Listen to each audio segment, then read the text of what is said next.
The Twins' winning streak is continuing. When do we start taking them seriously?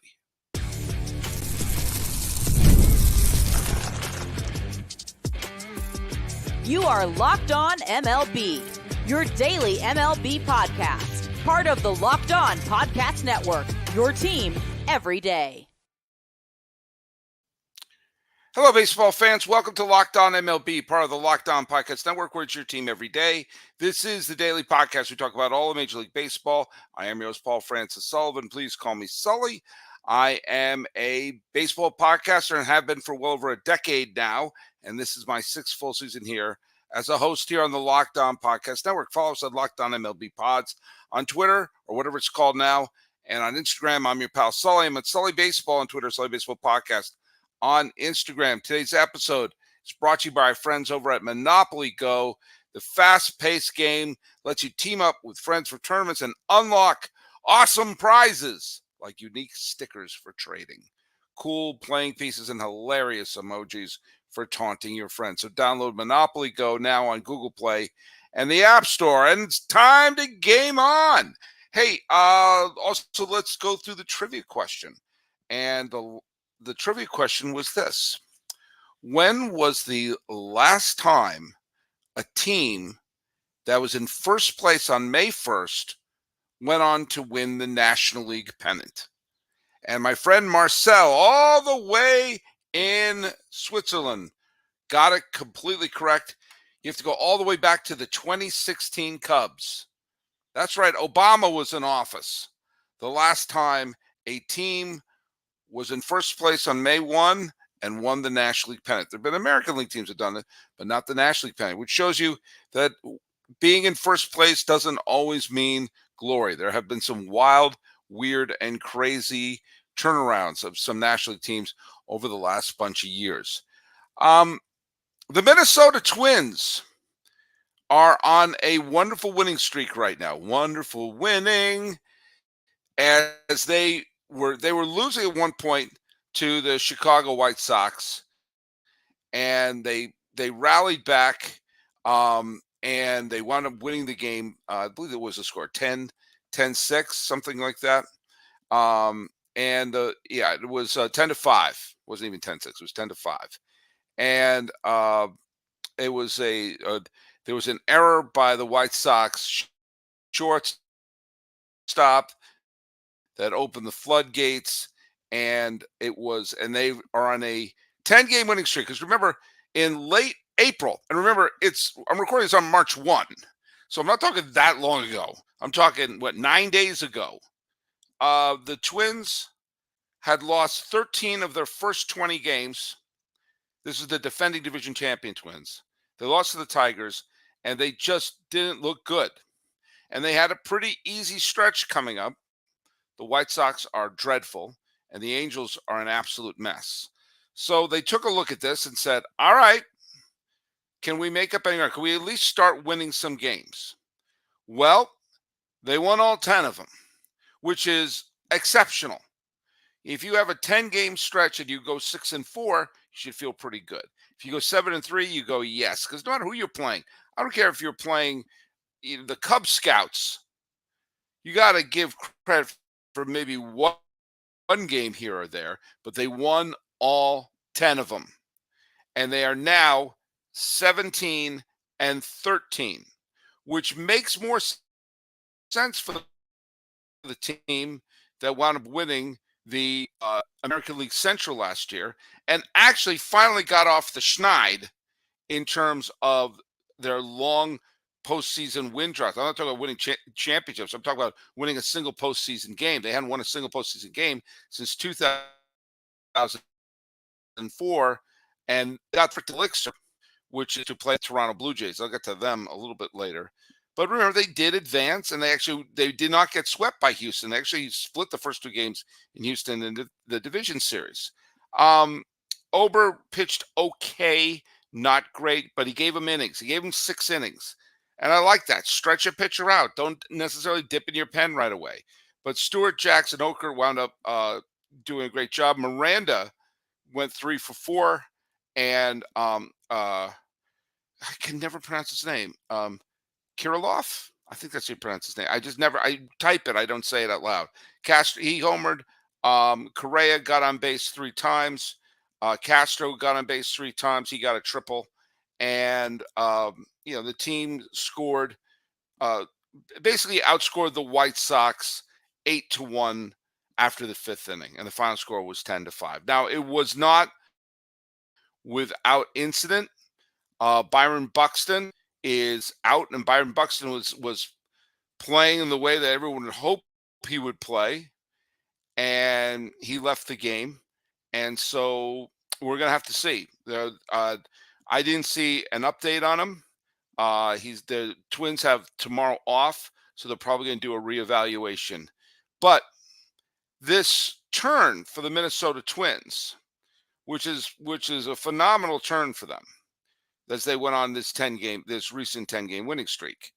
And this 10-game winning streak has really just absolutely catapulted the Minnesota Twins, as I said, they are now 17-13. And it has taken the team and all the way, skyrocketed them all the way to 4th place. Now, okay, that's a little cynical, I know, and the American League Central is jam-packed. But when they were 7-13, they were in 4th place. Now they're 17-13. They're in 4th place. Now, yes, they've jumped from being 8 games out to being just a few games out of 1st place. And this is hardly a division where there is a great superstar team. But there is an element to this that I wanted to say, let's just hold off for a second. The Twins are not a bad team. I never thought they were as bad as the team that started losing 13 of their first 20 games at the beginning of the year. And Detroit, the team I picked to win the AL Central, Kansas City, a team that's shown a tremendous amount of improvement, and Cleveland are all beatable squads. But the Twins basically did what you're supposed to do, and they did it quite well, thank you very much. They beat up on bad teams. That's what you're supposed to do. If you're going to make up lost time, beat up on the bad teams. But how much of this winning streak is a Twins team that has turned things around, and how much of this winning streak is a decent team beating up on terrible teams? And with that, I present to you the 2009 Florida Marlins, a team that I'm going to guess you forgot about. The 2009 Florida Marlins began the season playing the Washington Nationals, and the Nationals were absolutely terrible in 2009. And they played the Mets, who were in flux after the bone-crushing years of 07 and 08. It was their first year in Citi Field, and they seemed a bit wobbly. Then they played the Braves, who had finished their great run and weren't yet the very good team that they would become in the early 2010s. And then played the Washington Nationals again, they were a terrible team that year. That's how they started the year. And they started the year 11-1. I remember I didn't have my podcast back then, but I was blogging back then. I remember thinking, oh my God, the Marlins are 11-1. Is this who this team is? And it accentuates it. My God, they've won 11 of their first 12 games. And they went into, by the time we got to late April, they were in first place by 5 games. To make you think, whoa, is this going to be Florida's year? What in the Sam Scratch is going on around here? Freddie Gonzalez managing this team. Is this going to be a great ball? Of course not, because they went on a losing streak. Almost, they went on a 7-game losing streak, being up 11. They lost an entire week. And by the time they got to mid-May, when they were in mid-April, they were 11-1. By the time they got to mid-May, they were 1 game under 500.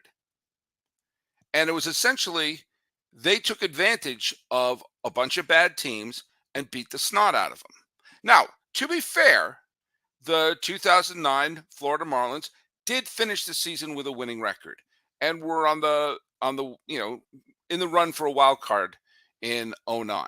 So it wasn't like they went on to be a 100-loss team. I don't think anybody thought Minnesota was going to be a bad team. But the test is going to come when they start playing the Red Sox. That's who their next team is.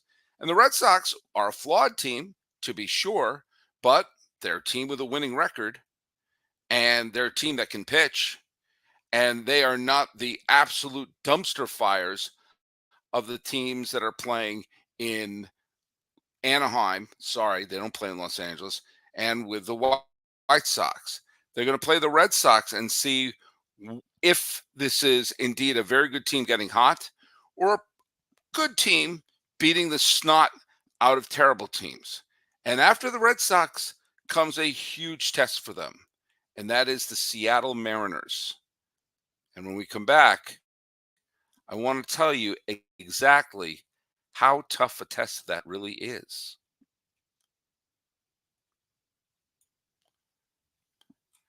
All right, let's talk a little bit about our friends over at FanDuel. Do you know FanDuel? FanDuel is America's #1 sportsbook. And with this time of the year where you've got the NBA playoffs, you've got the Stanley Cup playoffs, you've got Major League Baseball in full swing, FanDuel is giving you a shot to bring home a big win of your own. Right now, new customers can get $150 in bonus bets with any winning $5 bet. That's right. That's $150 to bet on spreads, money lines, player props, and more. Visit FanDuel.com/lockedon and make every playoff shot count. FanDuel, do what they are. They're America's #1 sportsbook. You know, my mom listens to this show. My mom listens to every show that I do. That's the way my mom is operates. She likes to listen to me. And I'm not going to tell her what I'm getting her for Mother's Day, because you know why? I want it to be a surprise. I'm not going to tell her if we're going to have the to get a flowers for the island. I'm not going to tell her if we are going to have a essentials for self-care. She likes practical gifts. She may get the latest tech. I'm not going to spoil it for you, Mom, but I'll tell you how we'll get the gifts to you. We're going to use DoorDash. We may use same-day delivery or schedule a week ahead of time. We will get savings that will make you proud of us, Mom. With a Dash Pass membership, we will save on a $0 delivery fee and reduce service fees on eligible orders for Dash Pass merchants that meet the minimum subtotal. Other fees, including service fees, apply and terms apply. You too can order now and get everything you need for Mother's Day on DoorDash. Use code LOCKEDONMLB to get 50% off your next order, up to $15 when you spend $15 or more on your next flower, convenience, grocery, or retail order now on DoorDash. That's promo code LOCKEDONMLB. Order using DoorDash today. Terms apply. DoorDash. Don't worry, you'll get it, Mom. It's time to make the switch to the new place to get all the best sports stories, analysis, and breakdowns. Make the switch over to Locked On Today, a free 24/7 streaming channel programmed for you to bring the biggest stories in all sports. Locked On Sports Today brings you can't-miss analysis, opinions, and news, streaming 24/7 on YouTube or on the free Amazon Fire TV channels app, part of the Locked On Podcast Network, where it's your team every day. Now, the Braves behind Chris Sale beat the Seattle Mariners this afternoon. By the way, Sale is doing wonderfully. I don't want to hear a single Red Sox fan complain about that trade for this reason. None of us thought the Red Sox could get anything out of Sale, and this is the type of renaissance that usually happens when a player has been totally given up on, and they dust themselves off, and they say, "Hey, all right, now we're in." So let's not get on them. Let's not get on them for trading away Chris Sale, shall we? But the Braves wound up salvaging a game in that series against the Seattle Mariners, because the other games in the series included the game that I covered earlier, which was the game of the year, the double no hitter, and then the other day, which was a really tremendous ball game. The Seattle Mariners right now are in first place in the American League West. And they're doing it without having a monster season from Jorge Julio. They're doing it without a a dominant MVP type performance by any one of their hitters. And a lot of their hitters are playing well below where they thought they were. I mean, Rodriguez did get 3 hits in today's loss. Haniger is, he's not playing that well. Polanco, the Mariners hope he's turning things around. He got a couple of hits today, drove in a couple of runs. France, Raleigh, Moore. I mean, you go up and down their lineup, they are not exactly filled with the type of hitters like remembering the old days of Griffey Jr., Jay Buhner, A-Rod, and Edgar Martinez. And you're seeing, though, that they are in first. They are in first. They get a couple of key hits here and there, but the main reason they're in first, it's their pitching staff. Every day I do a thing called Who Owns Baseball. I try to figure out who the main MVPs of each day, in the league is, but the best National League hitter and the best National League pitcher, and same for the American League on a winning and a losing squad. And for the last week or so, it seems like every single day I'm posting that a Seattle Mariners pitcher is the one who owns the American League. Whether it's Bryce Miller and his borderline masterpiece the other day, Logan Gilbert, Luis Castillo seems to win it every other day. And you're seeing Emerson Hancock didn't quite have it today, but the Castillo, Gilbert, Miller, Kirby.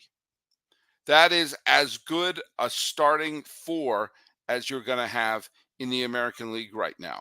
And Kirby is capable of some tremendous pitching. And we've seen him pitch quite well recently. Thank you very much.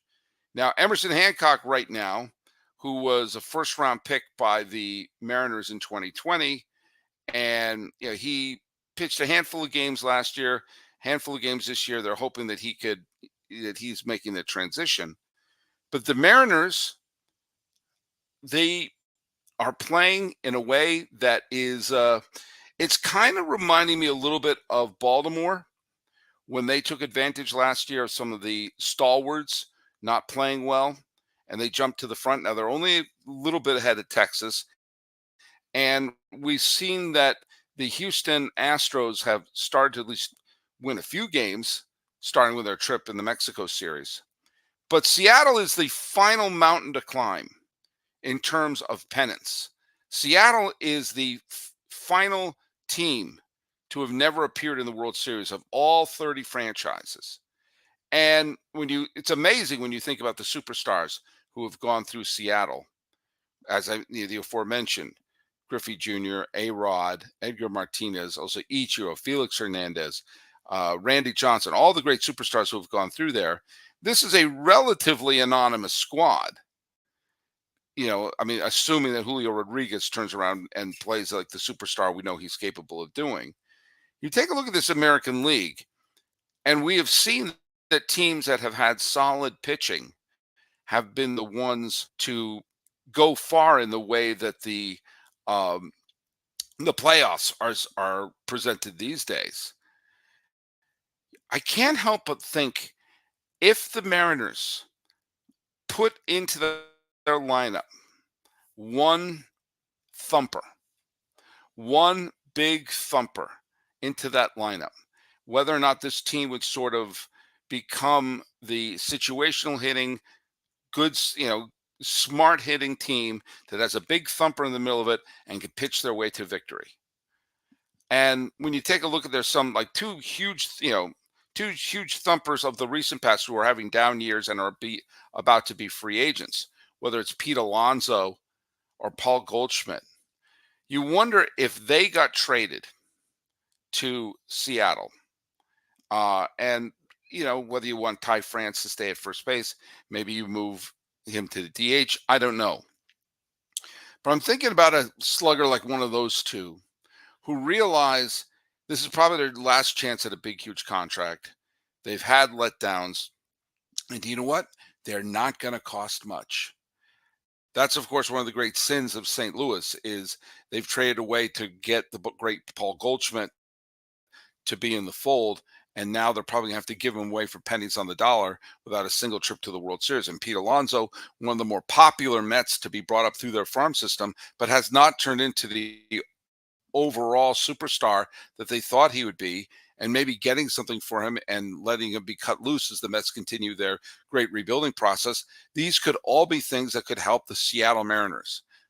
Imagine if where they get rejuvenated and say, hey, this is it. I'm playing for a contract, and I know I don't have a draft pick attached to me. I'm traded mid-season.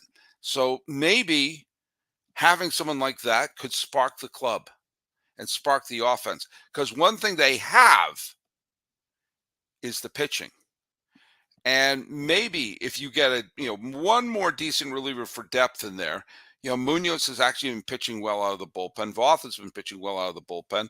Bolton's been pitching well out of the bullpen. So you get a thumper who's willing to redeem themselves and a kind of the old-fashioned swing man, someone who may start every once in a while and give you a little bit of depth in the bullpen.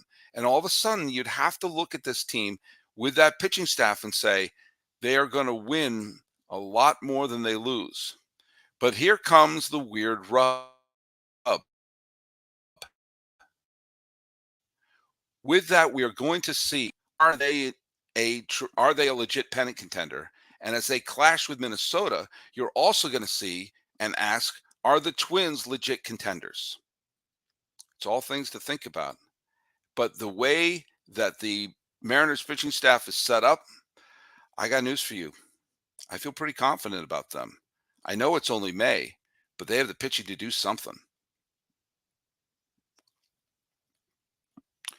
Prize Picks. Do you know what it is? It's America's #1 fantasy sports app with more than 3 million members. It's the easiest and most exciting way to get in on the action when you watch your favorite sports and players. Just pick more than or less than in 2 or more player stats and watch the winnings roll in. Prize Picks have something for every sports fan, from baseball to basketball to the League of Legends and everything in between. Prize Picks is the best way to get in the action in more than 30 states across the country, including California, Texas, and Georgia. Quick withdrawals, easy gameplay, and an enormous selection of players and stat types are what make Prize Picks the #1 fantasy sports app. They also offer weekly promotions and special offers for the biggest moments in sport. And Prize Picks now offers Apple Pay for quick and easy deposits into your account this basketball playoff season. Download the app today. Use promo code LOCKEDON for a first deposit match of $100. Again, download the app and use the code LOCKEDONMLB for a first deposit match up to $100. Prize Picks. Pick more. Pick less. Do you know what? It's really that easy. All right. It's time to talk more about Monopoly Go. Now, I know what you're saying. Flag on the play. We've talked enough about that this week, but there's so much good stuff in this game. In Monopoly Go, you can team up with your friends for time tournaments where you go work together to build up each other's boards. The more you win together, the more awesome prizes you unlock.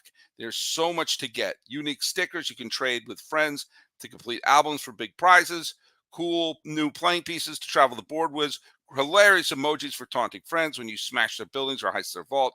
Plus, Monopoly Go feels new and exciting every day with constantly changing tournaments and challenges. A ton of new things include their own mini games, digging for treasure, or a robot pachinko machine. And there's always new timed events that help you win, like massive multipliers for everything you win or rent frenzies. There's always something fun to discover in Monopoly Go, so get off the bench and go download it for free on the Google Play or App Store. Game on! It's Monopoly Go!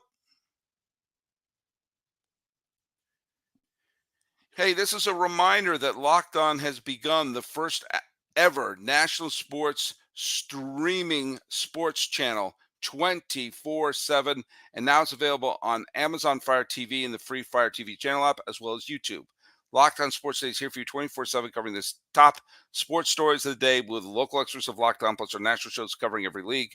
Find Locked On Sports Day now available on the free Fire TV channel app. Hey, let's see who's in the comments section. Hey, Carlos Vargas is here, says, the A's sweep the Pirates. So pumped watching Locked On A's. Thanks for filling in. Also, did you know what player played in Oakland?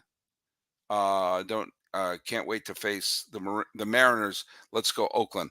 Thanks, Carlos, for reminding people that this week I'm the next bunch of weeks, and who knows, it might be the whole full season. I'm filling in at Locked On A's. There'll be 5 new episodes of Locked On MLB every week, and 5 new episodes of Locked On A's. And so, yeah, the A's did indeed sweep the Pirates. And listen to the upcoming episode of Locked On A's where I talk about that. And tomorrow I'm going to be talking with Ethan Smith from Locked On Pirates about the aftermath and what that means. Adam Scott Bristol, who's been an everyday Sully for a billion years, says, my Met fans are convinced they will re-sign Alonso. I don't think they will. And he also says Cards will be ready to move Goldschmidt. He's a slow start. He may be cooked, but will turn 37 later in the season. Yeah, but I also think if the Mariners can hope for at least a decent half season out of him, it won't cost them much. I don't think the Mets are signing Alonso either, because I think the Mets are going to rebuild. I think the Mets are intelligently trying to build a team from within. They're not trying to win this year. They're trying to win later. And, maybe the Knicks will win the NBA title and take all the New York sports teams off the hook a little bit. But, I think it would behoove the Mets to try their best and build a team from within. Let's take a quick peek around to see some of the games that are already over. The Red Sox wound up beating the Giants 6-2. The aforementioned Mets got shut out. Imanaga, he's now 5-0 with an ERA under 0.8, 1-0 there. The Marlins and the Rockies in the which one of us might be worse than the White Sox matchup turned into a 4-1 win for the Miami Marlins. Hey, Burns pitched very well for the Orioles, but the Yankees wound up winning that one 2-0 on a Cabrera 2-run home run in the 5th inning that consisted of all of the offense. A grand slam by who got that grand slam for the it was Cronenworth got a grand slam for the San Diego Padres, which was the difference in their 6-2 win over the Reds. Wheeler won over Sandoval. God, the Angels nothing goes right for the Angels. I mentioned the Braves over the Mariners.